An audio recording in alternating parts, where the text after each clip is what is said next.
You're listening to Zoom the TBT with Charge and Hayner.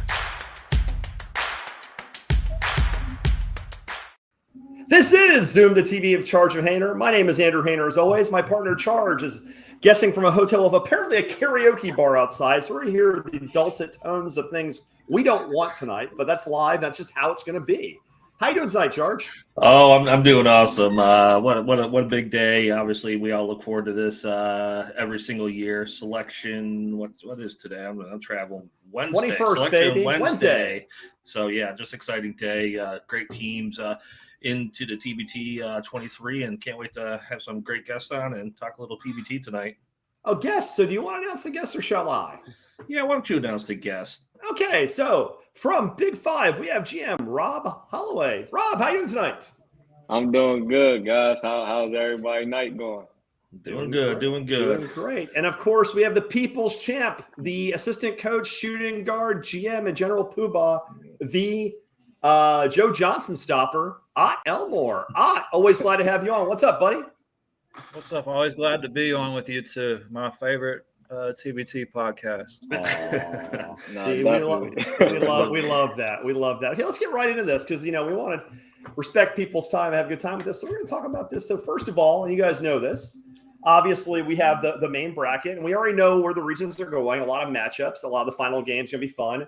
And obviously, by the way, I didn't really think about this, but you guys, if you guys play your cards right, might be meeting in Wheeling on the 30th of July. So you guys might be competitors to go to Philadelphia. These are fun possibilities, and all the dates apply. You've got Syracuse playing West Virginia, the Wichita Super Regional, Dayton Xavier, and Louisville Lubbock. So a lot of fun, a lot of great regions. We're just going to get right into this, though. And we're going to start a little bit with the Wichita bracket. We're going to start here. So first of all, looking at this, Charge, we got a lot of this right, but just sort of hitting this cold. It's the Shocks at 1, B1 at 8, Beale Street at 4, Broad Street, it's the Temple alums at 5, Team Arkansas at 3, 6 is your Colorado State alums, Ram Up, Purple and Black at the 2, and the guys as the 7. Charge, when you look at this bracket, do you see anything that jumps out of you that's kind of interesting?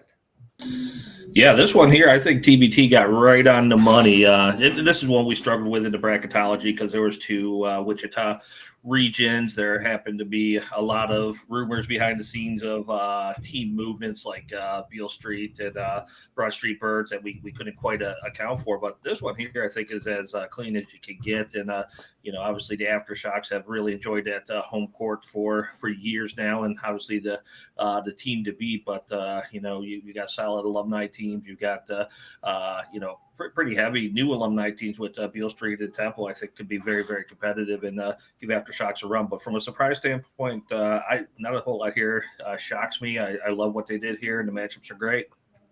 Now, Rob, obviously you are with Big Five. You're going to Syracuse, but you're obviously a Philly team. Are you a little sad you don't get to see the Temple team in your region and have some Philly on Philly action? It definitely would have been fun, obviously, but I think it's good that we got 2 Philadelphia representatives in different regions. So, it gives us more opportunities to, have a team or both of us in Philly. Yeah, definitely. That'd be a lot of fun. Now, of these teams, which would you, as a shooter and sort of a bench player, be most suited to play with? I could see you playing with Team Arkansas. Maybe you and Ja'Cory can go over there and team up there one year. I think me and Ja'Cory are probably just going to stick where we're at. Team Arkansas has done a good job, but we don't want to take a step down. We're playing in the major leagues right now. Oh my God! Shots fired! Yeah, it'll be interesting because Team Arkansas and Seth Greenberg, I think today was saying that Barford's still playing there. I think he got a little confused, but they lost Ja'Cory to you guys, who's always been with you guys, and of course Barford's now with the Underdogs. So they have reloaded. That's a very nice team, but I'm fascinated by that left side. Being a Memphis fan, having the Beale Street team in. Charge and I both have the shared affection for Chris Crawford. Charge, who do you see winning the left side of the American Athletic Conference Invitational? Yeah, I really think Wichita come out of that. I've doubted Wichita in the past too many times and been burned on that, whether it's in my bracket or fantasy. So I'm gonna stick with the aftershocks, and they're gonna pull that home crowd in, and they've given me no reason to think they can't perform. But I do love both Memphis and Temple. I think they got great teams, and wouldn't be surprised if there's not an upset there. But I think aftershocks knows the game and they got the crowd. Yeah, the crowd's important. I was actually at the Temple Memphis game this year in Temple when Memphis won a late shot, like as a buzzer beater to pull off a road win, a one they badly needed at the time. But it's interesting because I know they said that this was a rivalry of Temple. It's really not. I mean, it's a team we're in the same conference with. They're not really rivals. Our rivals are Louisville and Cincinnati more, and even UAB to an extent. So it's interesting. Like there was matchups I think TBT didn't get. Like they could have got a Memphis Louisville. They could have got a Memphis Cincy and made that work. Just like they could have got a few other matchups. But one of the ones they got right too. They got a lot of them right. I mean, when we talk about Ots region of West Virginia, they couldn't have programmed that better. We'll get there though. So quick picks, guys. And let's have. Who do you guys have? I'm going to just be a homer and pick Beale Street. Screw it. I'm going with my guys. I'm going to pull Memphis getting out. They never do. They've always disappointed in this event. Charge, who you got? Yeah, I'm gonna stick with the aftershocks. Rob? I'm a Philly guy. Let's go, bro. We're gonna fight right off, Rob. I'm gonna be texting you. Who you got? I think it's sort of set up for the aftershocks to sort of roll through there and get that extra game in the quarterfinal and the final 8. So I think they're probably going to run through that region. Yeah, that's what they're obviously rooting for. But, Greenberg did call out Sonny Weems for chilling out and not playing in the past couple of years and just watching the games. And so Weems did tweet that he plans on hooping this year. So that would be the only thing that would change my mind a little bit if, he plays and Arkansas comes out looking good. It could be a different story. But, we'll see how that falls out. And being a bit of a homer, I'm going to go ahead and just again mention, like, if you don't know Jeremiah Martin from Memphis, you're going to know him after this event because he's a 101 dynamo. They got a nice squad. So that Beale Street, Broad Street game is going to be a lot of fun. I'll definitely be watching on TV. Okay, let's get to the next one. Now, this is a little more interesting in a lot of ways to me because there's a lot of interesting things. You got the 1 seed Mass Street, your Kansas alums, against tough luck team D3 getting another terrible seed. And we'll talk about terrible seeds a little bit, won't we, Rob? Very intriguing first-round matchup between 2 first-time alums and the 4 seed, which is the Mizzou alum of Show Me, and the Vegas Rebellion with one of probably the coolest new logos with the Vegas sign. I absolutely love that. The LA Cheaters, Charge is a lifetime fan of Casper Ware, the president of the fan club, is the 3 seed. Living the dream, an intriguing new team with playing for a cause or some acknowledgement. And, of course, Heartfire probably – if it's possible to be underseeded as a 2, the veteran Heartfire squad could be good. And this JUCO product squad is 7, could also make a little bit of noise. So, Charge, which half of the Wichita region do you think is stronger? The one we just did or this B one? I think the other half is a little bit stronger, with the aftershocks, K-State, Arkansas. I think then the 2 teams in the middle of the 4-5 are just strong with Memphis and Temple. So I do like in whole the other half of the Wichita. But this one's going to be exciting. I think that Mass Street team is probably not done adding players. They're going to be loaded. Some once again, the theme over in Wichita, you got some brand new alumni teams that we haven't seen in the past with Show Me and Vegas Rebellion are new. But I think overall, but you can't discount the Cheaters and Heartfire. I'm a little concerned about them this year, but it's competitive region, but not quite as strong as Wichita 1 or A or B or whatever we're calling these things. Now, Rob, there's 1, 2, 3, 4, 5 new teams here. So I'll ask you the real easy question. Which one has the coolest logo? I'm gonna go with the Vegas team. I like the Vegas team. That sign is something else. Summer League's always fun. I'll be out there in a couple weeks. The Vegas logo, I love it. It's really sexy. It's interesting. So logos have seemed to improve for the new teams this year. I know last couple of years have been a little down, but these are some really nice new logos. Now, you have some experience with the Heartfire guys because those guys were originally Team 23. What happened last time you guys played them? Well, they got bailed out. That's what happened. 1 second on the shot clock. 1 second on the shot clock. Game point both ways. Ball's on the ground. 15 people are on it. There's no chance they get a shot off except they call jump ball and they throw in one from about half court off the reset. Otherwise, we probably playing Syracuse in the championship because they ran through everybody else. But I don't think they're near as strong this year as they've been in the past couple of years. I think little older. Yeah, they're older, and I think they've had some defections from some of the guard play. And this is a young man's game, and like I think they missed their window that year that they got knocked off by Syracuse. Man, me and I have agreed on 2 slides in a row. This is amazing. Yeah, I think Heartfire may be in for an early exit. If JUCO don't get them, I think they can surprise them. Cheaters will. So let me Don't worry, Charge. I know you're getting ready to pick Pittsburgh or something just to spite me. we won't agree for long. So I'll ask you, Charge, this. Or actually, what do you know about JUCO products? That's kind of the one that kind of intrigues me. Like JUCO ball is interesting because a lot of guys who are really high level talents in the D1 level go to JUCO for a variety of reasons: grades, availability, travel, whatever. It started JUCO and transferred to high majors. JUCO product. What do you know about this team? Hang on, I got to find the unmute because you're making me mute because of the music in the background. But I didn't make you record this show at Sun Studios. That's not my fault. No. Yeah, so this is as good as it's going to get. But yeah, I think the thing that JUCO reminds me a little bit is like the D2 teams, where they're just really athletic, truly professional overseas guys, that they got something to prove. D3, we're going to talk about them, I'm sure, in a little more detail, but same thing with them. They've come out and played really, really competitively in the TBT with something to prove. And, I think this team from right out of the get-go was very organized, very methodical, really working their social media and making some things happen. And I just think well put together. And I think this is going to team that they're going to surprise somebody. And it may be at the expense of Heartfire. And we lost Lot for a minute, but I'm sure he's going to reload. He'll come back. Oh, yeah. That's the great thing about these sort of channels is you can bring people back in and out. It does happen. Ott got lost for a second. It's that West Virginia internet. He's probably just because he's using all the internet to study for the bar. How is the bar studying coming, by the way, Ott?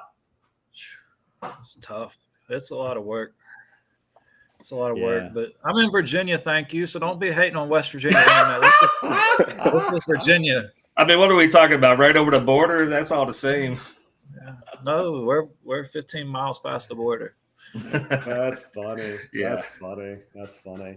Yeah, okay. So that's pretty good. Now, let's ask the real tough question. Now, obviously, TBT has a buy one, get one. That's ridiculous. TBT has a win one, get back bid. D3 has yet to win a game. They've been up in 3 of their 4 games. At halftime, they've been incredibly competitive. They haven't pulled the trigger.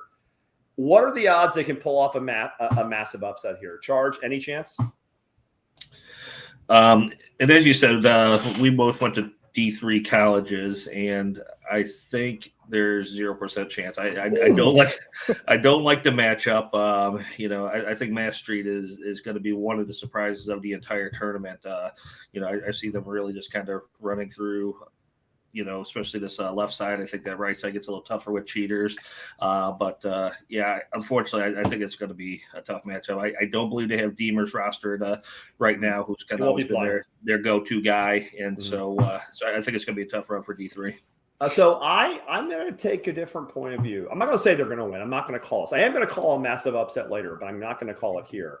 But I think it's possible. I wouldn't put it at 0. I'd put it like 35%, maybe even about maybe 35, because I think Mass Street's really good, but again, first-time alumni teams don't usually do that well in TBT. I mean, Bleed Green last year made a run, and it does happen, but I mean, they normally aren't fed cupcakes either.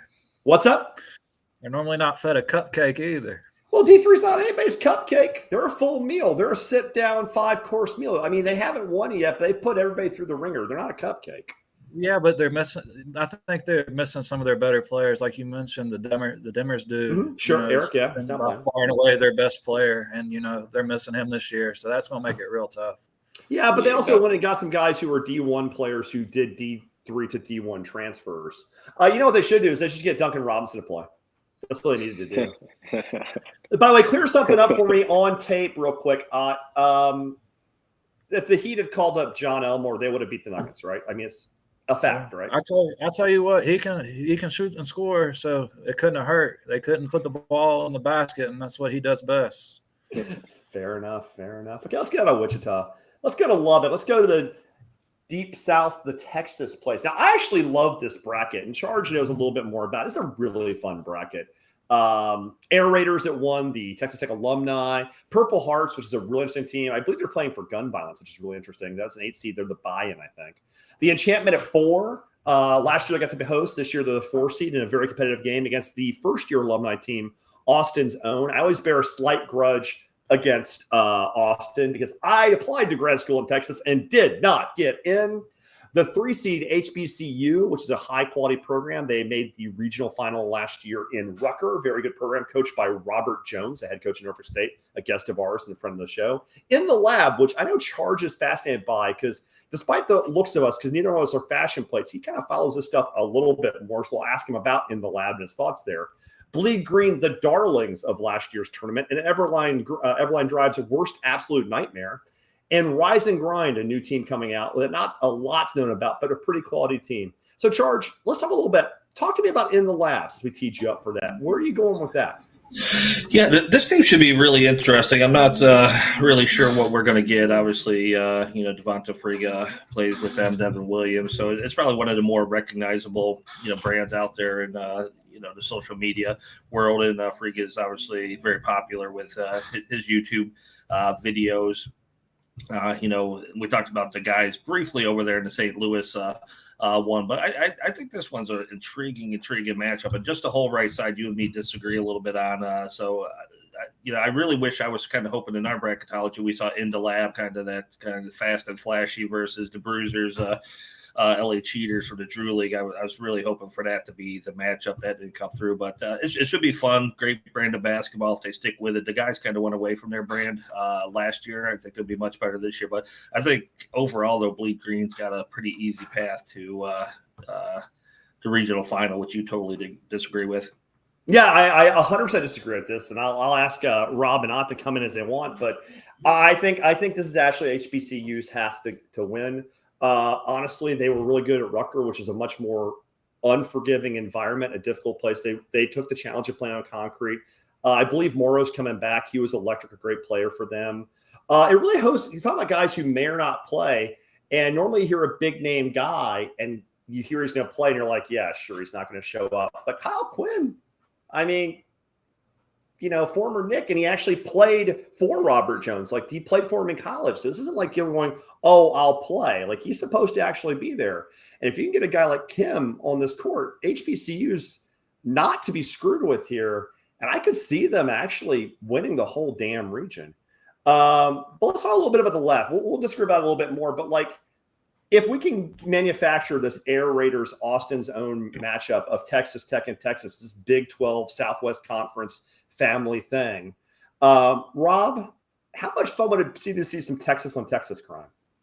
Yeah, no, I think it'd be a great game. I'm actually intrigued and kind of want to see the Texas alumni team, see how those guys come together and play. But I think it would be fun for the state and to see those Texas schools get after it. I'm definitely intrigued by HBCU. They were in Rucker with us last year.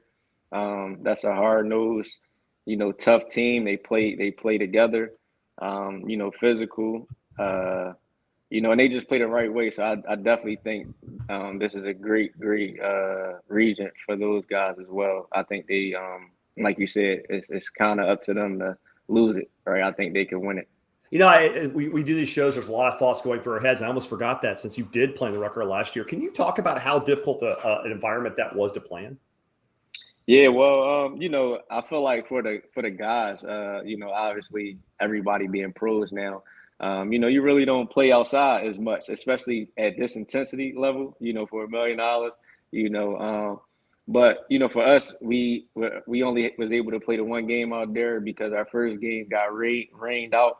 I was there. We were sitting under a tent. It was pouring. The refs were getting wet. It was ridiculous. Yeah, no, it was crazy. But, like for us, we're from Philly, so we used to playing outside, playing on a blacktop. It was a great experience, but I'm definitely excited that we're inside this year. I will say that. A roof, like technology. You're on a hardwood roof. Oh my God, the luxury. Now, you actually had the pleasure of playing in Texas during your college career. A lot of people know you played at Marshall, but where else did you play? I started off at the University of Texas Rio Grande Valley, sort of South Texas, about as far south as you can go. So I enjoyed my time in Texas. That left side looks like it's a lot of fun, because it looks like they're setting up the Texas Tech matchup. But I have to agree with Charge. I think that thing's set up for Bleed Green to run through that other side. Just when we were at Marshall, we played them and the style they play. They just make it such a dogfight every game. And those guys are really underrated. So, I think they have a chance to win the whole region. I'll do this because I disagree. I think HBCU is going to win that. But I will say this, and I think this is what's interesting, is because this tournament is made, and it really is made for your mid-major, your high mid-majors, or your low-high majors, if you want to call them that. So seeing a team like Bleed Green, will be going to the American Athletic Conference next year, I believe. I think North Texas will be going up there. Versus HBCU, guys who are always trying to prove themselves on the court. It's made for these hungry teams that have a lot to prove. Your Marshalls of the world, so to speak. So I think it's going to be HBCU, but I will say I think the winner of that game does win the final two and ends up going to the regional super final. I think the winner of HBCU Bleed Green will beat the left side, which, again, I'll take my pick then as HBCU. Charge is shaking his head. Charge, who's your pick for the whole thing? I assume it starts with End and ends with Raiders. No, believe it or not, I think this Austin's own team is going to be really, really good. Jacob Young's going to lead those guys. Jordan Hamilton is going to be phenomenal. And so I really think this is going to be one of those ones where Austin's own just comes out, surprises a little bit, even with the hostile environment that we're going to see in Lubbock. I think we have a shocking finish, and Austin's own takes to Lubbock. Okay, so we've got one for Austin's own. I will take HBCU. Rob? I like HBCU as well. I think it's a hard-nosed team. A lot of guys with something to prove. And I feel like they just going to play the right way, and I think they're going to be a tough out for whoever they play against. I think Big Green. I think, like you said, it's made for the mid-major guys, because the high major guys, all their best guys, sort of end up in the NBA or are sort of scattered around. And if you look at them, I think they're a lot like Buffalo, and they're just really hard-nosed, and they play physical. And with the way it's officiated in TBT, the teams that are more physical are more successul. And so I think this is going to set up perfect for them. Yeah, one of the teams that didn't make it was the About Billions Broner's team. And, not letting a boxer's team in is a little questionable considering how these games get reffed. So, yeah, didn't they get beat by about $1 billion last year, though? They probably did, and that's probably not. They'd probably be better if Broner was actually playing. If they just put Broner on the court, they might have got in, probably. That's harsh. Now, let's know how competitive this bracket is, because we had 4 people who are all knowledgeable, intelligent people pick 4 different teams. So this will be a pretty wide open, fun bracket to watch. And again, this is all going to be on your ESPN networks. Okay, let's get to the Xavier region. That's where it gets a little interesting.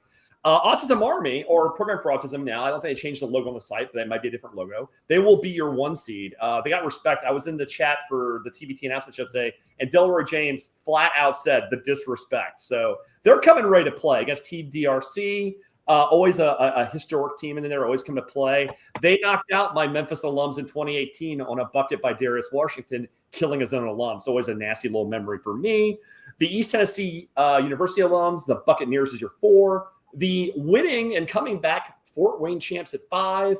Mayweather's the money team at 3. Nasty Natty, one of Memphis's arch historic rivals, at the 6. Zip 'em up, your home team with the Xavier at 2. And Georgia Kings, the winner of the tournament, the Beasley tournament, at your 7. Okay, so Charge, real quick, 1 seed Autism Army. This is a good pick, right? Yeah, to get to 1 seed, I think they deserve it, but that DRC team is much improved. When we saw them in West Virginia, I think they had 6 guys in DRC actually had to play, and I think he got a bucket or 2 too. So this one here is a much improved team. Billy Preston's on that team. Ron Moore's been playing in the TBT forever, can help that team facilitate. So I'm feeling, good about DRC, and this is a really competitive matchup. But this isn't a gimme like we've seen in some of the other 1-8 teams. But you can't argue with them going to the finals and grabbing that 1 seed. Now, Charge, also, we talk a little bit about the defections, the trades. They call them grad transfers. It's a great way TBT markets these. Love that. Talking about that, though, like East Tennessee had a big defection to the underdogs, correct?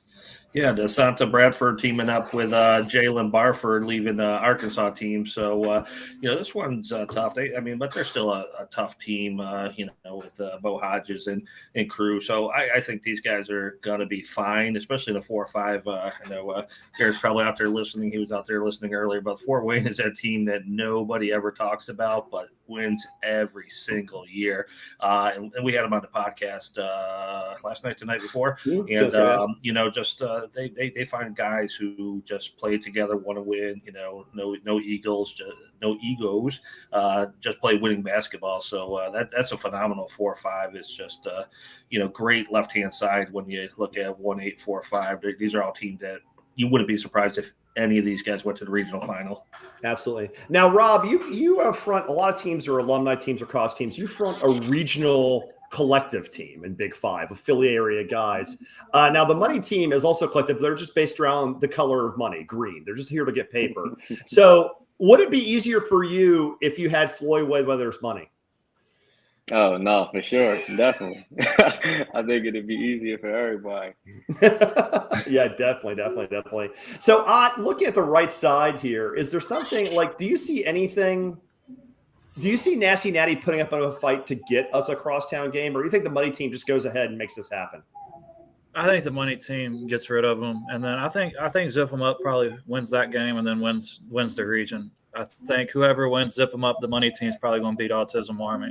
Okay. So you thought now do you think Autism Army is good, or do you think it's just a 1-year kind of lucky strike, or do you think they're really good? It's just a tough matchup. I think it helps that they came out of Rutger a little bit. I mean, I would say they're probably not a top 10 team in my opinion, but they're like top 20 right there where they're good enough where they can win on any given night. Not where I'd favor them over a whole lot of teams that are upper echelon. So you see the right side as being where the action is here.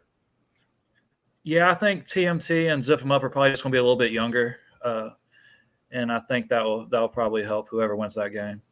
Now, Rob, you guys played Autism Army last year, correct? No. Yeah, we lost. We lost to them in the second round. And that's a pretty close game, right? We was I think it was 7 points. Okay. We got it to 7 at the Elam Inning, but we wound up losing by like 14. Got it. So what do you think they have to do to repeat as a regional finalist?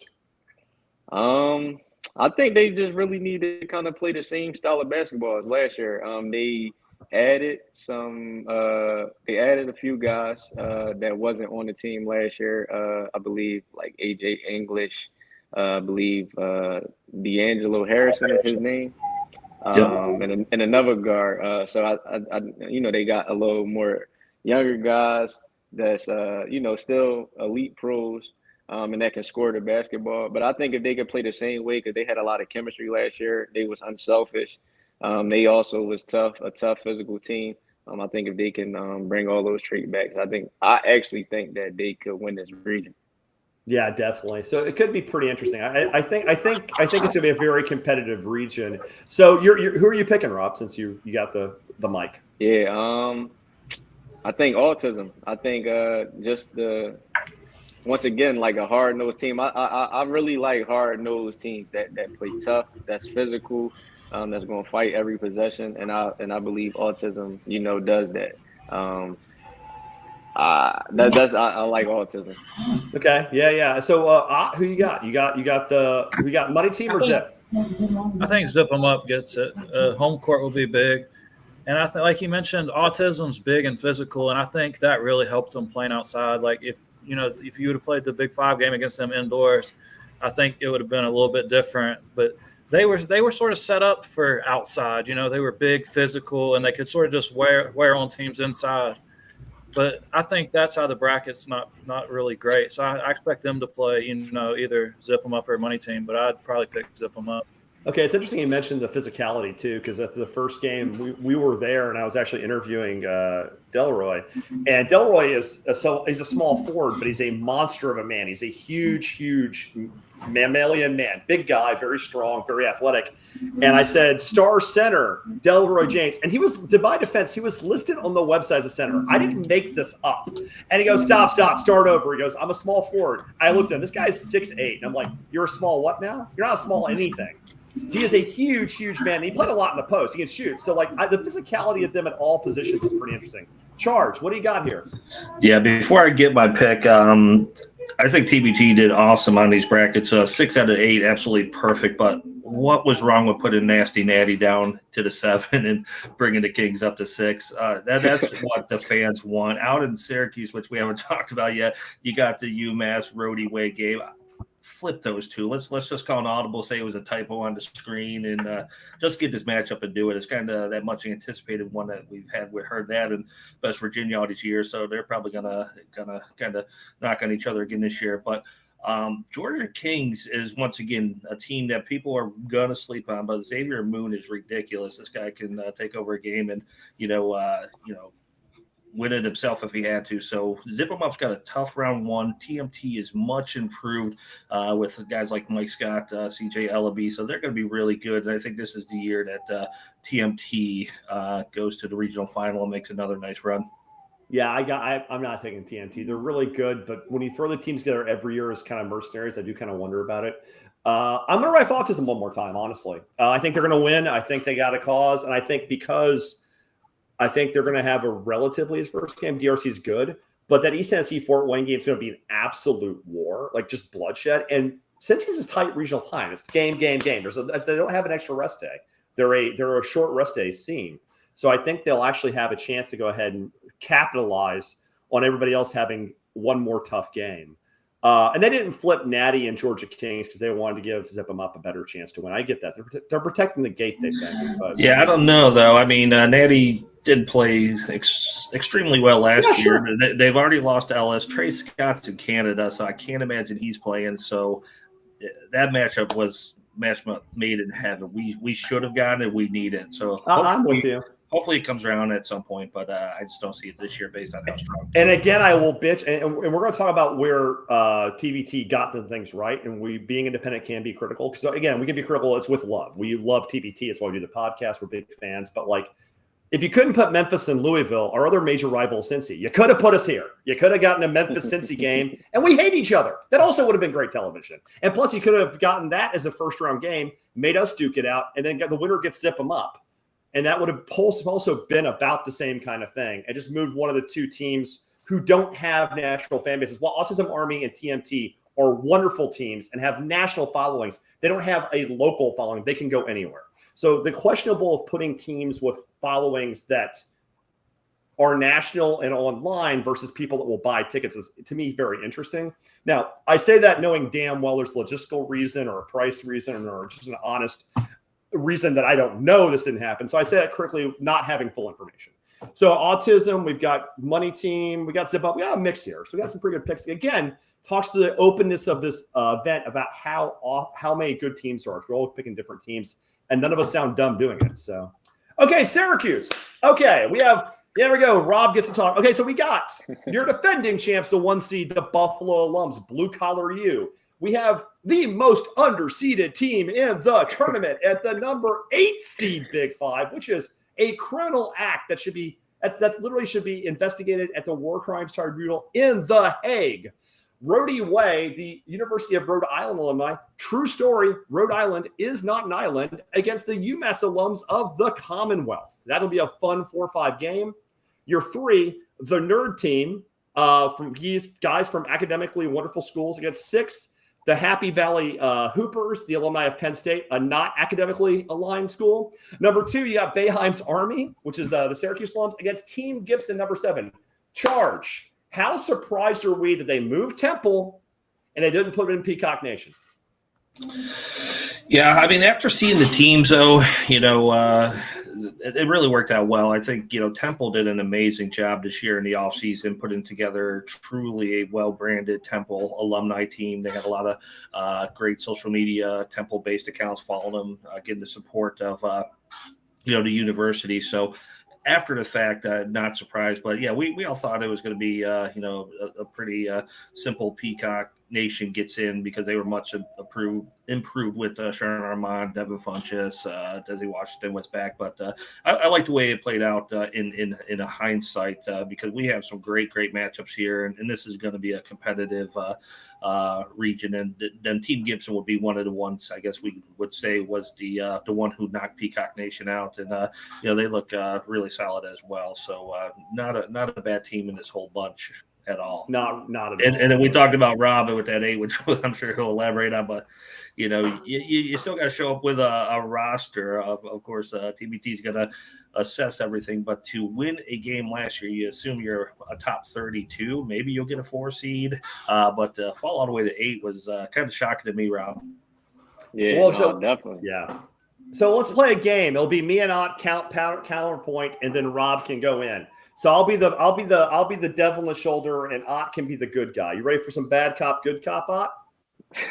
I'm ready for it. Okay, so I'm gonna say TBT gave you an 8 seed, Rob, because they don't want you to exist anymore. They have to get back the winners. They're telling you they don't want Big 5 next year. They want to crush you in your infancy and send you never to return. They want to make sure you don't come back. They're trying to kill it in its infancy. Ott, why is the real reason Big 5 got the 8 seed? If I had to guess, I don't know this for sure. I figure that first game is probably a national television game. It is. And they needed somebody to go, somebody to be the 8 seed in order to have a decent game. That doesn't look good for TBT's brand. Say you put them against a buy-in team and Blue Collar, you beat them by $1 billion and they've lost everybody by halftime. We sort of ran into the same problem our first year. We went out and got in Columbus and ended up playing Jared Solinger when he was playing in Ohio State's team right there in Columbus. So we probably weren't truly a 16 seed that year, but they asked us would we do it, and we said yeah. So I figure this bodes well for you in the future. Is you've paid your dues this year, and who knows, you can still upset them and then ruin everybody's plans. Yeah, Rob, which one of us is closer to the truth? You think? I think I got to Rob with my man Ott on this one, man. Ott's smarter than me. That's why Ott's going to be a lawyer and I'm only an architect. Ott's much smarter than me. Yeah, no, definitely Ott sound about right to me. Okay, so Charge, you're a West New York kind of guy. You're from Buffalo, so you have a soft spot in your heart for Blue Collar U. Do you see them repeating? Now, don't feel bad about insulting Rob. You're picking a team. Do you see Blue Collar U repeating? I do not see them repeating. I think they'll sneak by Big 5 by just a little bit, but they're solid. They've obviously just dominated the TBT the past 2 years. I think we'll see them in the regional finals, but I really think Boeheim's Army is going to take the regional final. They have that home court. Their team is much different this year. Lots of Syracuse legends. Lots of Syracuse legends. I mean, the weird thing is they're oranger than they probably have been in a while, but some of their key pieces. So Syracuse is going to need Eli Ender, and who do you go to? Bikes or Wilson, Riller, Morgan. I mean, take your pick out of those Syracuse guys. But I just think they're going to be well put together this year and make a really nice run. I like their team. I like their construction. Orange with gold trim is what we're going to see this year. So one thing, I'm only going to complain about this a little bit because, and again, I'm going to just wear the hat that is got the black band all the way through. This is one other spot I will mention we could have got a rivalry game that kind of bothers me is Georgetown has a team. They are ancient rivals with Boeheim's Army, and they're at the 6-7 line. Why can't they be playing Boeheim's Army? Why can't we just they hate each other. It's great television. That's one thing I would like to see because I don't think Penn State's got a natural thing going on. I may be missing it, by the way. I'm not a big Penn State guy. Do you guys know if Penn State has any ties to any of these teams? I don't think they do. No, but Georgetown's in the West Virginia region because that's the Big East, the old Big East with West Virginia, Pitt, Georgetown. So I figure that's why they stuck them in there in the West Virginia region. Yeah, but you're betting a lot of them getting past TNT, and also Penn State could be if you're like that claim you could put Penn State and hope that Pitt gets through. So I don't know. I mean, it's a minor quibble. I say that after saying the Roadie Way Commonwealth game, the juice is worth the squeeze, using the orange analogy, because Roadie Way Commonwealth is going to be really tasty. So it's almost worth screwing Rob to get that game, if we're going to be honest here, because while we're screwing Rob, we're going to have very nice A10 on A10 action. Rob, I think blue collar you getting screwed, not us. Oh, there we go. We go. That's what I'm talking about. Put that on Twitter. I'm retweeting that. My God, I got Big 5 now. I got Big 5 now. There we go. I love that. That makes me happy. Charge right time. Funny thing, like, and I won't like elaborate too much because we just gonna let our game do the talking. But I watched the selection show, and I believe the MVP Massenberg from Blue Collar U. Really good player. He had a little message like they hear. Well, we hear it too. Yeah. There we go. We're gonna cut that whole thing. That's gonna be a promo. Don't worry. We're clipping that. All jokes aside, Blue Collar U did get screwed in the fact that maybe not like, but that's not a true 8 seed that they're getting. As a 1 seed, I'm looking at this line. I'd rather play 3, 4, 5, or 6 than I probably like. If I had to choose, I would choose 3, 4, 5, or 6 instead of 8. Yeah, I don't know about 3, but I would rather have Happy Valid than Big 5. I'm with you there, honestly. Yeah, it was with the nerd team beat Bayheims last year and kind of got bumped down a seed, which was a little surprising. They usually reward some history, but yeah, the other fun fact I do like about Blue Collar, though, we talked about D3, talked about Reg. I'm still waiting for a Fredonia State player, but Brian Hodgson, the GM. You're going to be waiting a long time. You never know, but. We have a champion on our hands from Fredonia State and Brian Hodgson, the GM of Blue Collar U. So I do have a little bit of affection for that. Now, again, this talks about rivals. This is why they made this matchup. So I can complain about Georgetown, but this is good. Rhodey and UMass are A10 rivals. They hate each other. And he would know. He's an A10 guy in Ram Nation, so he would know. Mm-hmm. Okay, so let's get to the picks here. Charge putting you on the spot. Yeah, I'm locking into Bayheims. Going to Bayheims. Ott. Big 5. Big 5. Let's go, baby. I like the energy. I like the energy.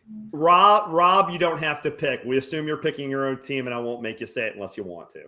Hey, I'm just saying the 8 seed Heat won the East, so Big 5 can win this. Yeah, who do you like on the right hand side, Rob? So let's assume you're in the regional finals. Who do you think is gonna push on from over there? So quickly, if obviously TBT, you got players in a roster that don't show up, but if every player show up or most of their players show up, I think Team Gibson might actually come out on the right side. They got some real talent. That's true. I mean, it's interesting there. I'm going to pick Bayheim's Army. I think that last year was a bit of an aberration. Their team's really good, and so is Team Gibson, but the home court matters. And, with Syracuse legends like Bucks, I mean, they're just going to be loaded. So I think it's going to be, we got Bayheim's, Big 5. All right, that's pretty good. That's a good pick. All right, let's keep it moving here. Let's get to Louisville. Now, this is one I will probably be in attendance for, and this is and I'll just get the complaint out of the way again. The fact we're not getting a Memphis-Louisville game. Look, I run the podcast. I'm Memphis fan. I'll just bitch one more time. It bothers me, but that's the last time I'll mention it. This bracket's fun, though, and I think this bracket, oddly enough, is one of the 2 deepest. I have the 2 deepest brackets, I think, are Louisville and West Virginia. Those are the 2 that give me the most problems thinking about. This one doesn't have the top of the bracket juice that West Virginia has, but I think top to bottom, it's pretty solid. So Gutter Cat Gang at 1. They went deep last year. A new team, the North, one of our bubble hopefuls who made good. One of the only bubble hopefuls who made good. Representing Gwinnett County. Very cool. I love the logo. Shell Shock, who will be a future guest on the show. Love those guys. Pretty interesting team. Really good Maryland squad there. Dataverse. They've had to change their name 15 times due to rights with the University of Florida. Pretty interesting as the 5 seed. The left side's pretty good. You're not alumni true, for the culture game. Our boys at Everline versus our boy at Jackson Underdogs, this 3-6 game. 2 teams that are basically TBT legends, people that helped make this event. Teams that have been guests and a lot of fun. Both loaded, both a lot of fun. And the Ville with, I think, one of the most underseeded teams in the tournament already, which we're all going to debate a little bit. So, Charge, real quick, first of all, I want to know, who do you have in Everline versus the Dogs? Let's get out of the way now. I'm putting you on the spot. First off, this is the other one. Like I said, I think TBT got 6 out of 8 perfect this year. Just flip to 4-5, have an alumni side, put the 3-6 over here on the other side, and just kind of separate those or 3-6, 4-5 teams, because I just you can get an SEC game. You can get Auburn versus Florida. They hate each other. Hate. Yeah, and then you're going to put 2 of the best teams into TBT with Eberline and Jackson taking out your home, your host. I just, this one doesn't make a lot of sense to me. I would have just flipped those 2. But, this one, they're not getting the host. The winner's not getting the host. You can definitely make the argument Jackson could be the 3 and Eberline could be the 6. Eberline had that early exit last year, but this one is flip a coin for it. I can't believe you can put me on the spot, but I just really like the Bradford connection. I think that's going to be such a strong pairing. The team would be a little deeper than normal. They got Fernando. I just feel a little bit better about Jackson. I don't feel great about these 2 teams playing each other. It's just horrid that this matchup had to happen. I would have shipped someone off to Wichita and been done with it, but I guess it is what it is, and the game's got to be played. But I just feel a hair stronger about Jackson this year.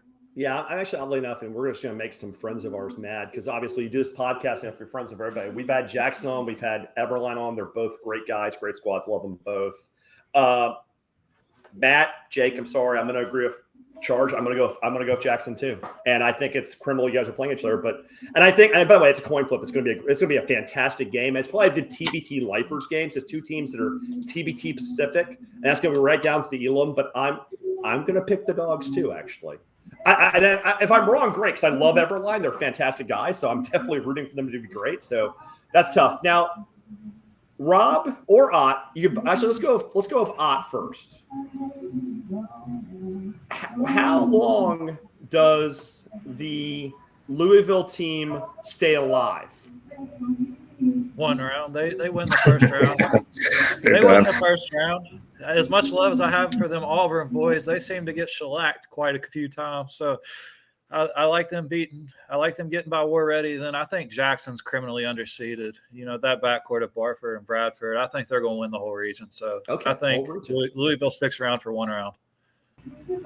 Now, Rob, you also actually have a little – first of all, have you ever been to Louisville, Rob? No, I don't think so.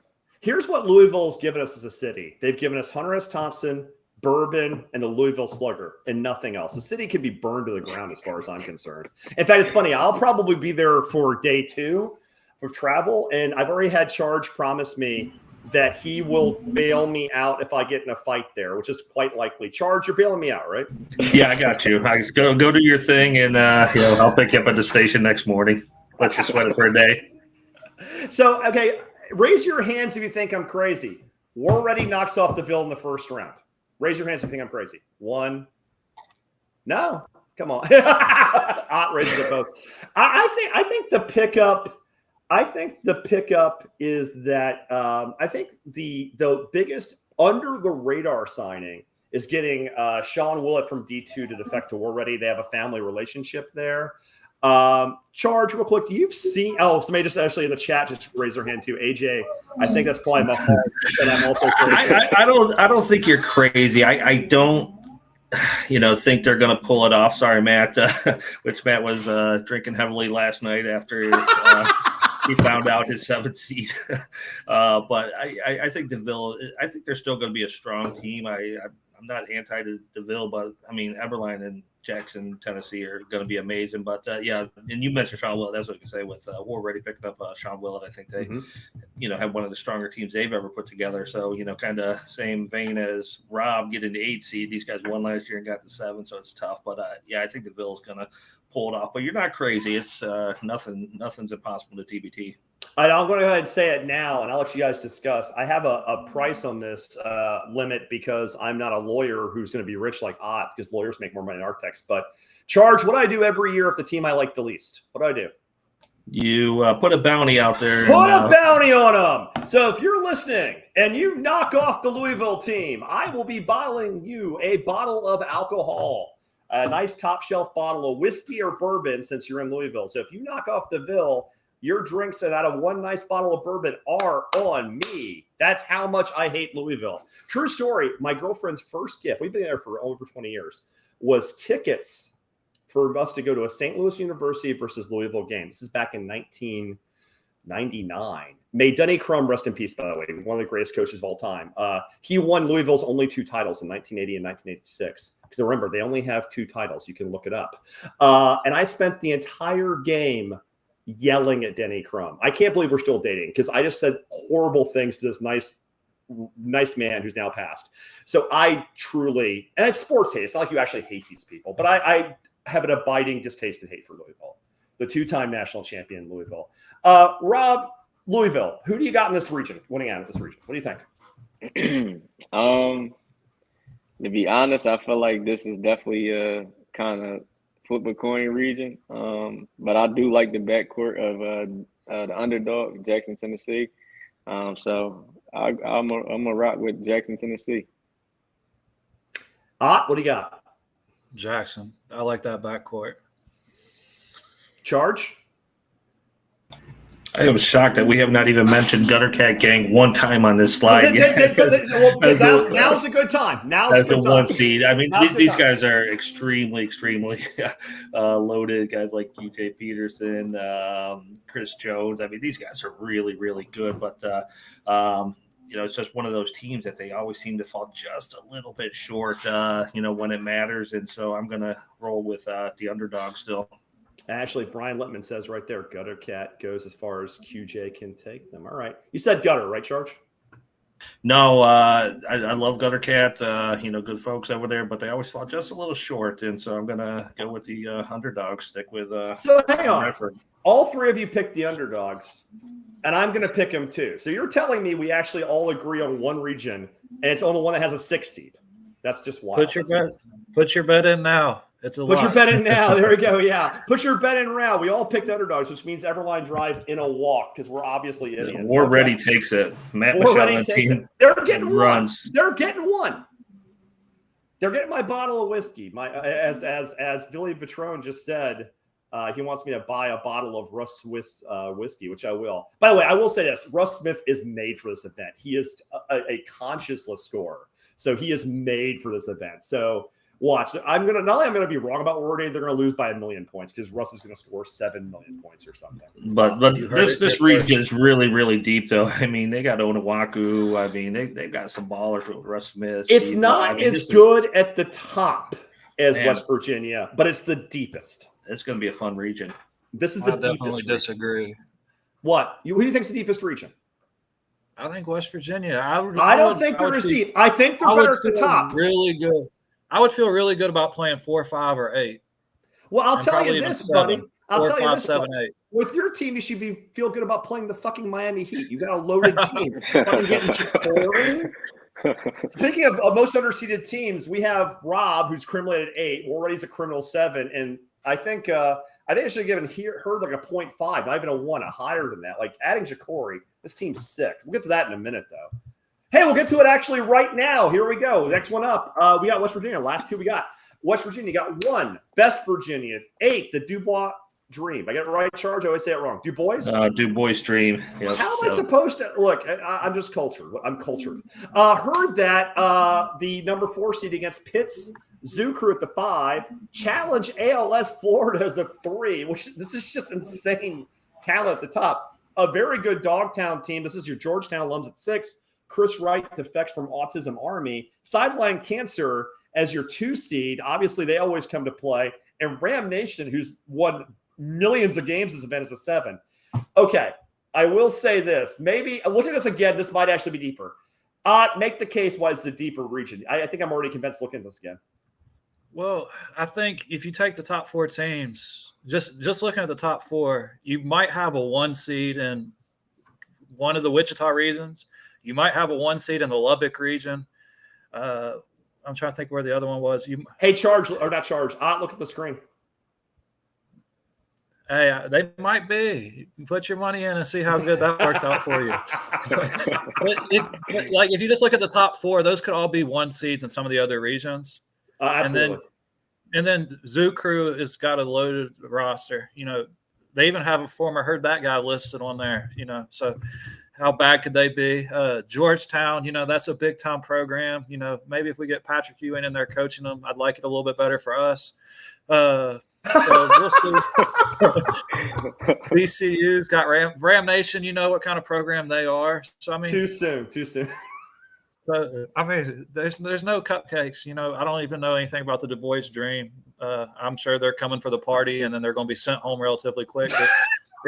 If you look at the other 7, all 7 could legitimately win it. Well, 6. I take out Dogtown. Yeah. Hey, Rob, how happy are you that Big Five's not going to West Virginia? I mean, I feel like Syracuse is just as deep, to be honest. We got two of the last TBT champions in Syracuse. That's true. And the nerd team beat one of them. Yeah. And so I think our region is just as deep. But like I said, when we first got on, we gonna have to play these guys anyway. So it really don't matter to us where we go, who we get. Like, let's just get to it. Yeah, I don't know. It's going to be really interesting. So first of all, this is one of the games. This is the one region I know for a fact, unless all hell breaks loose, I will be visiting in person. You have moved, and also let's talk about your role a bit. You're studying for the bar. I know your actual bar test lines up a lot with when the games start. So you're transitioning to the coaching role this year, correct? Yeah, I'm just going to be the coach. So I feel really good about it. We've made the final 8 of this tournament with me playing shooting guard. We've replaced me and another guy with Duke and UNC. So, we probably upgraded a little bit at those positions. If you played at Duke and UNC, you're probably pretty good. So if we can make the final 8 with me, if we add a couple guys in to replace me, I have a feeling we can make a little bit of a jump. You see what our boy Vinny is saying about you, right, on the screen? Hey, I love hate that Vinny I love too. Hawk. Yeah, Vinny's great. Vinny's all heart. He's like 90% heart, 10% ears. Okay. Oh, hang on. Here we go. There we go. Here's Ellerby. Yo, we're 8-4 all time in this. 3 of those losses are to a team named Overseas Elite. Never heard of them. And we're a 7 seed. That's a deep region. That's a pretty hard argument to make against that. This is pretty crazy. Okay. Yeah, but you also got to think when they were playing in it, that was before a whole lot of teams started playing, So you got to go way back. I was in the very beginning. I don't remember them making much noise the last few years. Well, they haven't been in the last few years because Matt ran skipped my loo last year and did bleed Virginia just to get a little bit of a vibe. So Ram hasn't ran for about 2-3 years. So this is that's what I'm saying. What I'm saying. It's easy to be 8-4 at the beginning stages when you were playing the bad teams. Now the teams are like we're looking at the Syracuse region or this region. There is no easy W's to be found nowadays. And this is a question for everybody. Is this the deepest field ever? I mean, this field's sick. It's sick. I feel biased because I would say the best one ever would probably be the bubble, just because they narrowed it down to 24 teams. That's true. And that's true. The teams and you shut down Joe John. And you shut down Joe. No, I got kicked out of the bubble by Joe. He escorted me. He escorted me right out of the bubble. Oh man, yeah, I think this is a really crazy. I mean, and it's a good time to mention the hardest cuts. We didn't make a slide for the last 4 out first 4 out because I ran out of time, so I have to earn a living and shit. But the quality of the depth will let you know about teams that didn't make it. We don't have an Ohio 1804. We don't have the Crew, which is very surprising to me. We don't have Peacock, and crushingly, we don't have the primetime players, which I think is. If I could put any team in the tournament, I would put the primetime players in because it's year 10. They did the bubble for them. They've done everything TBT has asked of them. So I really would love to have primetime here. I think it's kind of weird that they're not here, but at the same time, like I get it. Like they made the cuts they had to make. And on that line, I will say this. Charge, we talk about this too. I have complained about matchups not being as where I want in some places, but I also want to make sure when they nail it, they nail it. They nailed this region. I mean, they could not have programmed this for television and matchups any better. Heard That versus Zoo, just a awesome matchup. The winner of that likely gets Best Virginia. So it's either the rivalry in state or it's the backyard brawl. And then on the other side, you have two of the top non-alumni teams in ALS and Sideline Cancer with two veteran squads in Ram and Dog. I mean, is there a way to even program this any more perfectly? This is perfect, right? Yes. Yes. Yeah, I mean it's a solid one, and you mentioned some of the teams that got. Yeah, you're not going to be the one, but you deserve it now. Yeah, I think in D2 was left out this year too. Obviously, they transitioned a little, but I think that's one of the teams that were initially applied that could have shown up with a really, really tough squad that did not get in. But this is scripted really, really well. I'm going to go to my pick now because we've been on this slide for a little bit, but I hope Littman, who is joining our fantasy TBT league this year, loads up on the Zoo Crew guys because heard that is going to win this regional. I never pick out either. I never do. But I was high on the team even before they got Kinsey and Ja'Cory. And those two pieces are just huge for them. And heard that's typically a team that if they say guys are showing up, they're showing up. And that's no disrespect because Challenge ALS picked up McGee. They got Blake D. So they gave up Dominic D. Jones the sideline, which is still crazy, but I just think it's just the way Heard that plays. We talked about UB. I talked about Bleed Green. You get these guys on a nice little roll. I think they're going to be very hard to beat, and this is the year that Heard that breaks out. Rob? Yeah, I'm rocking with Heard that too. I will say that I think when they get to the championship round, championship round, whoever come out on that right side, it's definitely going to be a dog fight. So bring y'all A game. And we'll see y'all in West Virginia for the quarterfinals. Y'all be in Wheeling here, and y'all be in Wheeling too. So y'all will have the dream matchup right there for the final 8. Yeah, well, get it. I know. Odd's picking Heard, so I need to ask him. And what's funny is this is a loaded region. There's so many teams you can go. I wouldn't be surprised. There's literally, I count 5 teams that can win this at least. And they're so good. I mean, West Virginia is good. ALS is loaded. It can bind 2 great teams, 2 great programs. Sideline always comes to play. And I got to go with Heard too. And I don't, it's not because Odd's on the show. They loaded up. They went and got some guys. And plus they dropped they had a huge net negative at shooting guard they don't have anymore. So, I mean, like making that move. That's the truth. That's the truth. Hey, Ott, now that you're a coach, so I'm buying you a beer. We got to figure out where we're going to get drinks. We'll do that after the show because I was looking at the bars in Wheeling and it looks like it's going to be slim picking. So I figure out a place to get drinks. Maybe the casino, but we'll figure it out. So we pick here all the way, which is, again, I'm not saying it's your guess. I actually think they're going to win this. But I'm also with Rob. That final, oh my God, Sideline ALS or Ram, oh my God, what a nightmare! That's going to be a crazy game. Yeah, I mean, Sideline's probably one of their better teams they've ever had. Challenge ALS is absolutely the best team they've ever had, and I mean, this thing's just stupid good. I mean, the quarters in this are going to the first rounds. Every game in West Virginia is must see TV, and Tim and Tooch. Well, and then your gift for winning on the 29th is you turn around on the very next day, the 30th, and play a team from the Syracuse region that's on a day of rest. Yeah. So you've played 3 games. A travel day of rest, to be fair. I bet they play early on the 28th, let them drive the 28th, and then they'll get down to the 29th. But think about that. Even if we win, it'd be West Virginia, Sideline or ALS, and then whoever wins that region. That's crazy, a 3-day stretch. Yeah, I will say Philadelphia will be a lot more fun than Wheeling. By the way, if you're listening, we'd love to have some of the mayors on. I'd love to have a mayor of Wheeling on. We had the mayor of Charleston last year, which is pretty entertaining. So we got to get a mayor on. Maybe it'll be Wheeling. Like, what's there to do in Wheeling? It's an interesting question. We got one more region to pick. We'll get into this real quick. This is Dayton. This is our final region. We got the 1 seed. Did Dayton alums, the Red Scare. India Rising is the 8, your Brown Ballers. In a triumphant return to the tournament, we have the Carmen's Crew at number 4, Overtime Elite at number 5, and an interesting game of gold medallion teams. You got the 3 seed Team Colorado making a return after quite a long hiatus versus the 6 seed Men of Mackey, which is your Purdue alumni. Friday Beers is the 2, and Athletics Miami as the surprise 7, not 8. Charge, real quick. Whose region is this to win, you think?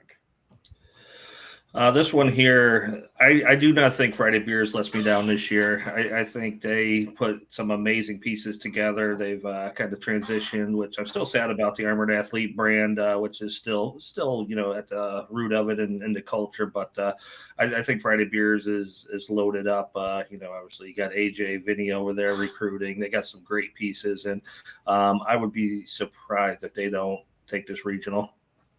Now, also, and I'll ask Odd this question. Again, the lifeblood of this tournament is your mid-majors or your low-high majors, your teams outside the Power Six. That includes your teams like Marshall and your teams like Dayton, A10. Do you think it's a huge advantage for these sort of mid-major, low-high major teams to already be in a sort of knockout? Like every game you play at Marshall when you were there, you have to win basically almost all of them to have any at-large chance. You can't lose 4 games in conference and get an at-large bid. You always have to basically win 25, 26, 27 games. The added pressure, do you think that translates to being a good TBT team if you're that kind of team? Yes, but something that Rob mentioned off the camera is that, especially the alumni teams or the groups that have been together, is the chemistry such a big deal. Like, yes, like the first year we played the money team in the bubble, they looked like the best team I'd ever seen in the TBT on paper. But like they're all there. They're sort of hired guns, and you've all played together. You all know what each other. So I mean, the chemistry thing I think is the biggest for the alumni teams. It's just the biggest thing for those type of groups. So that's why I think they start to do so well. Rob, asking you a little bit about this bracket, and obviously, I asked you about Louisville. You ever been to Dayton? Yes. Okay, so what was your vibes in the city? I've been there last year. It's an interesting place. It was cool. I actually went to school in Ohio. I went to Kent State originally. Okay. For 2 years. So that's another issue with Buffalo, right? I'm a MAC guy, so Buffalo on the MAC too. But I think Dayton a cool city. And I think it's going to be a good region. I agree. I think Friday Bears should definitely win it, but I'm still kind of keeping my eye on Carmen's crew. I think they'll be legit as well. So, Carmen's crew is back after a short hiatus, and they've kind of reshuffled the deck. What's the deal with the team? You think they're just completely changing over who they have, or like what's the deal with this team? You think? I still think they're going to be good. I mean, they have some of the better young players. Kyle Young, being one of those who's going to be solid. They have guys like William Buford coming back. Trevor Thompson moved back over from Red Scare to Carmen's crew. So yeah, I think they're going to be good. I think they take out overtime, but that Red Scare team is going to be tough to beat, but I wouldn't discount Carmen's. I'll give the nod to Red Scare to get to the regionals. But they'll rebuild, and if they have a good year this year, hopefully they can keep building on that and get some of those great teams like they've had in the past back in the TBT. We have a question for you from Brian Littman. What does Ott think of the Friday Beers roster? I think they're absolutely loaded. I mean, if you look at them, they look really good, but like I said, it just depends on how it comes together. Our worst year in TBT was probably this past year, and we thought we had a pretty good roster. And sometimes things just don't mix and match very well. So, on paper, they look like they should win this region, but it's all going to come down to how they play with each other. In your last TBT game was last year, and how'd that end? You got a bench technical, didn't you? No, my dad got a bench technical. Everybody thought they announced I got the technical just to make me look good, but the technical wasn't actually on me. So I'm due for one. I'll probably get one this year once we're up about a zillion in that first round game. We can hope. We can hope. I will say this is one bracket I see going really. First of all, do we all agree? Friday Beers, is that what everybody said? That's what I got. I'm taking Red Scare, but that's going to be a good game. Friday Beers has the best roster. Rob's muted for some reason, it sounds like. Can't hear Rob. There you go. Rob? We lost Rob's mic, so we're just going to assume he's picking somebody really good. I have no idea. I don't know what happened here. Rob, you just keep trying to talk, and when you get on. I don't know what happened. Anyway, it's fine. Rob is pantomiming. He's taking Athletics Miami. He's exactly. That's what it sounded like. Rob picked Athletics Miami. His headphones must have gone off. So Friday Beers are pretty quality squad here. I have watched the Red Scare in Dayton, and that's a really big home court advantage. Their fans are huge. Hopefully their fans have something to root for tomorrow night. Hopefully the Knicks finally release Obi Toppin from his indentured servitude on New York, where they don't play him at all, which is ridiculous. So I would like to see, maybe Obi can come hang out with them.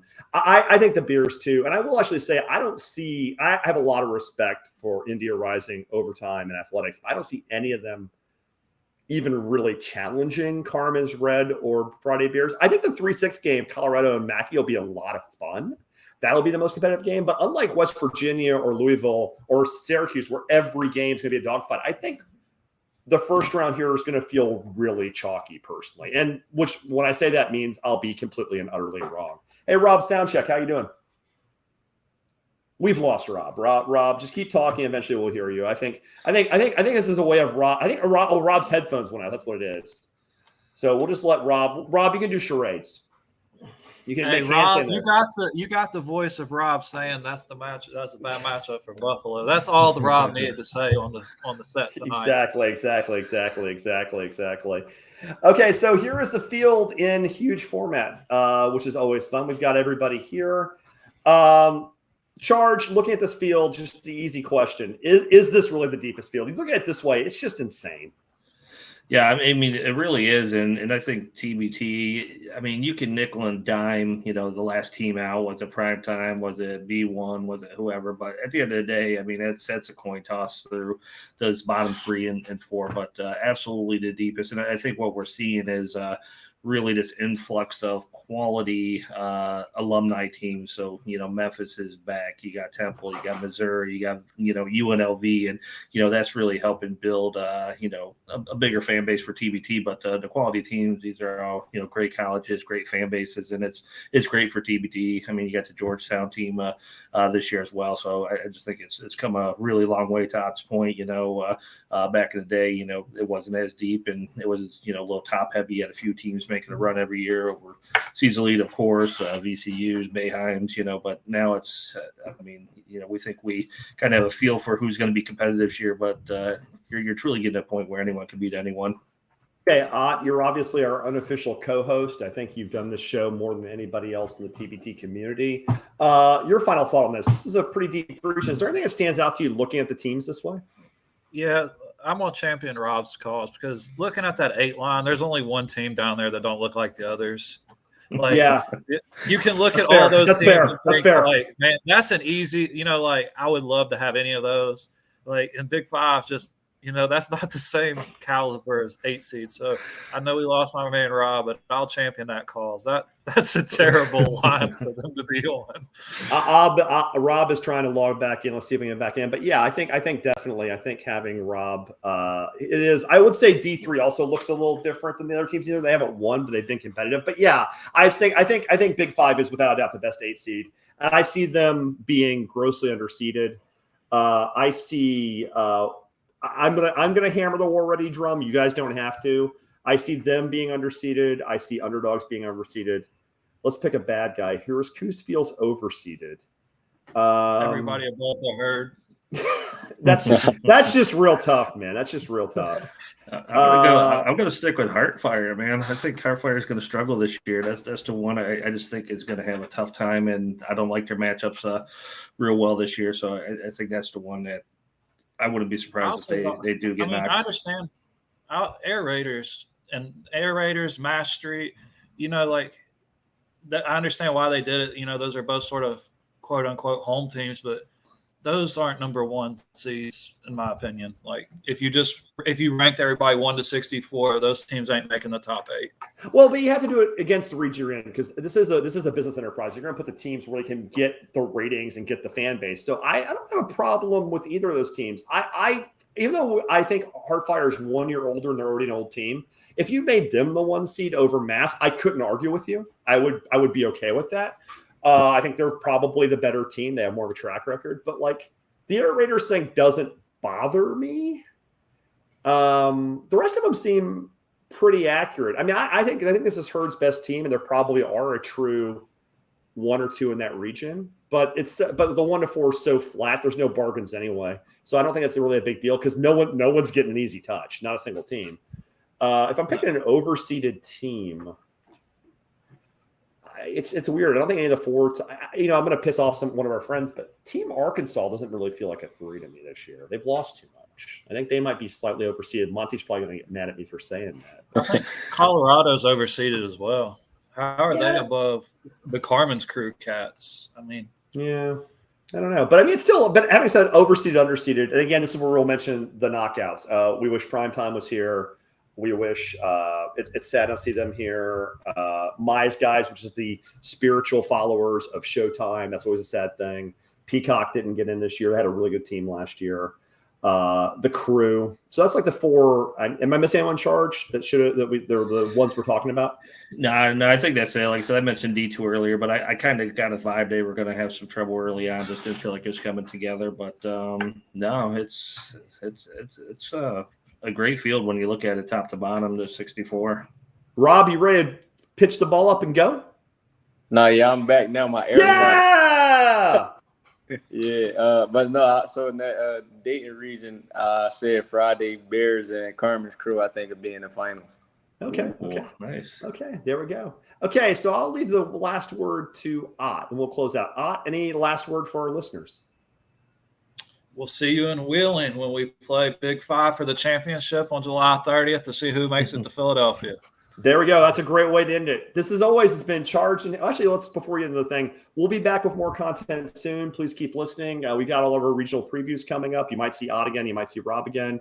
We're going to do a regional preview for each thing. We also have some really interesting interviews coming up. We're doing Tim and Tooch, our game at 21 again, and all the usual pre-coverage content over the next month, which is, again, the best summer basketball event in the world. Gentlemen, thanks. Rob Holloman, the GM of Big 5, Ott Elmore, the spiritual leader of Heard That, my partner Charge, and I am Andrew Hayner, as always, signing off. Hope you enjoyed listening to Zoom the TBT with Charge and Hayner. Subscribe to YouTube, follow on Twitter, and give us your money.